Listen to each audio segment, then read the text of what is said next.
Assalamualaikum. Hello, I'm Hartini Hussein, lecturer from International Business Department, University Utara Malaysia. Welcome to Massive Open Online Courses. Today, I will explaining on Chapter 4, Ethics in International Business. Ethical issue can arise when companies do business in different countries. This is because each country are different in terms of economic, political, and legal system. Therefore, when conducting business in foreign market, international business manager might make poor ethical decisions. Before I proceed further to talk about ethics, I need to explain what is ethics. Ethics is the moral principles and values that govern the behavior of people, firms, and government regarding what is right and wrong. Many successful MNC nowadays seriously embrace CSR, or what we call as corporate social responsibility. So this MNC will use their power and resources to enhance the social welfare to consumer and society where they do their business. So sometimes it also becomes part of the company policy to implement this CSR. So what is corporate social responsibility? So CSR is a practice of company going beyond the obligation to actively balance the commitments to shareholder, customers, employee, and also communities. Ethical issue in international business. In international business setting, the most ethical issue involve employment practices, human rights, environmental regulations, corruption, and also the moral obligation of the multinational companies. First, the employment practices. The pay and work condition cannot be the same across the nation, yet it is up to the manager to decide how much divergence is acceptable. For example, the minimum wage per hour for United States of America is $7.25. For Australia, the minimum wage per hour is $16.88. On the other hand, for India, the minimum wage per hour is only $1.84. The second ethical issue about human rights. The exploitation of human rights in less developing countries by foreign MNC are still happening nowadays. For example, in 2006, Adidas has been criticized for operating sweatshop in Indonesia. Employees are forced to work long hours under terrible working conditions, and they also receive unfair wages. The third ethical issues are the environmental regulations. MNC usually will take advantage of the lenient environmental regulation and enforcement in the host country. For example, in 2004, Coca-Cola bottling plant in Kerala, India was accused of depleting the groundwater and dumping the toxic waste. The fourth issue is corruption. The push for anti-corruption regulation at a global level initially came from the effort of the United States, whereby they have passed the Foreign Corrupt Practices Act in 1997. For this Corruption Act, the aim is to prohibiting the bribery of foreign public officials by business enterprises. In some countries, the law against the corruption in international business are not so comprehensive, and in some cases, they are non-existent. According to the Transparency International in 2014, North Korea and Somalia was ranked as the two most corrupt countries. The last one will be the moral obligation of the multinational companies. Social responsibility refers to the idea that business people should consider the social consequences of economic action when make business decisions. Many of the MNC nowadays are proactively embrace the CSR activity.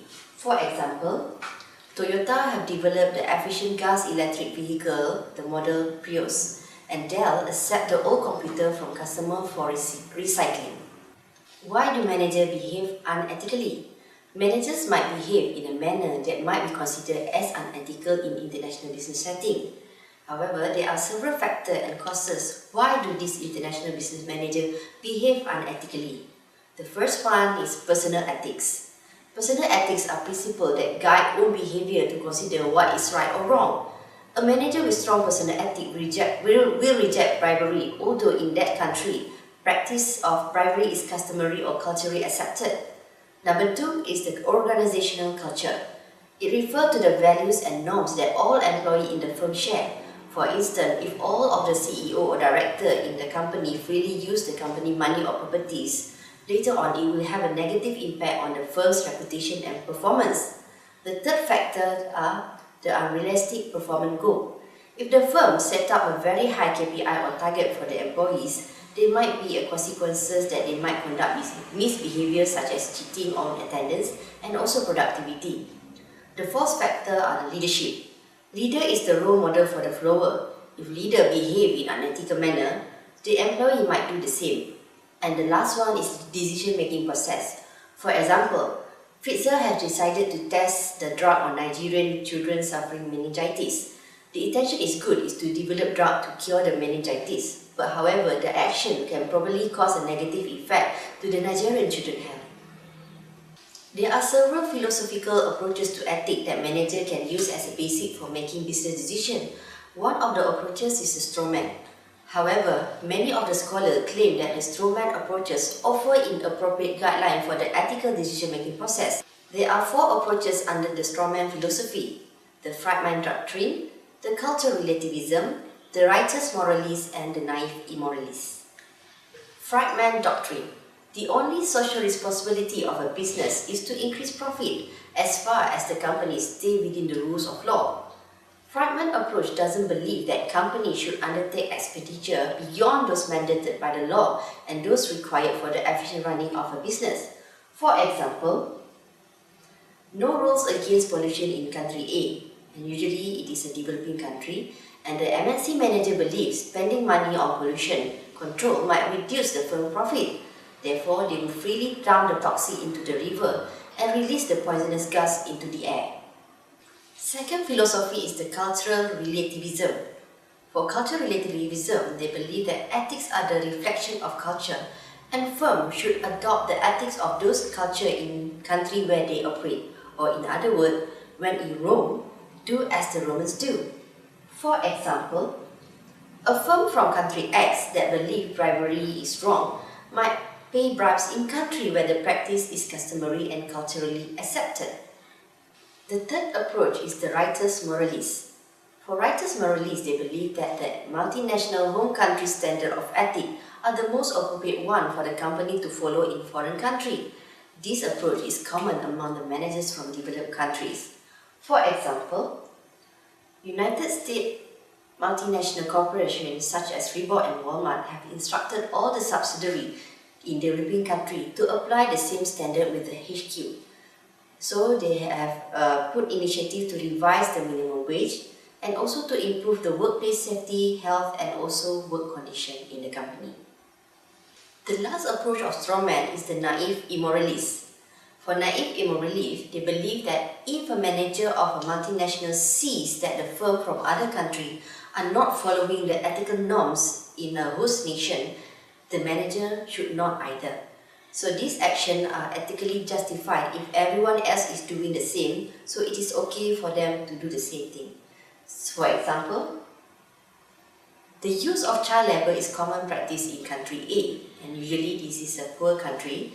So therefore, the multinational manager believe that they can also do the same by hiring the children as a labor. Utilitarian and Kantian approaches. Utilitarian believe that the moral worth of action or practices is determined by the consequences. So an action is judged to be desirable if it leads to the best possible balance of good consequences over the bad consequences. The goal here is to promote the greatest happiness for the greatest number of people. But however, there are few problems with utilitarian, whereby it is also impossible to measure in terms of the benefit, cost, and also risk of an action. Example here. Government acts deny the insurance coverage for those who are HIV positive. This is to reduce the health costs so that it can provide benefit for a large number of people in the company. Kantian. For Kantian, they believe that people should not be treated as ends and never purely as means to the ends of others. This claim that humans are not a machine, and humans have dignity and need to be respected. For example, people should not be employed in a sweatshop whereby they are forced to work in long hours under poor working conditions and receive a very low pay. Rights and justice theory. For rights theory, it is claimed that human beings have fundamental rights and privileges which transcend national boundaries and culture.